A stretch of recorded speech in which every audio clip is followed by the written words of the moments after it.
আজ আমাদের কফি বীজ ফেলা হবে চারার জন্য। তাই আমিও চলে এসেছিলাম বীজ ফেলতে, কারণ বীজ ফেলতে তো অনেক টাইম লাগে। তো গুড মর্নিং এভরিওয়ান।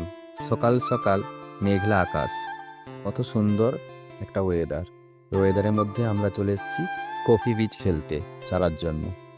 সারিবদ্ধভাবে পেপার ঢাকানো আছে, কারণ মাটি শুকনো রাখতেই হবে। তাই বাবা, আমি, ভাই তিনজনেই চলে এসেছি বীজ ফেলতে, কারণ একটা একটা করে ফেলতে হয়। তাই পাশের একটা জেঠু বাড়ির জমিয়ে দেখলাম চারা অলরেডি হয়েই গেছে।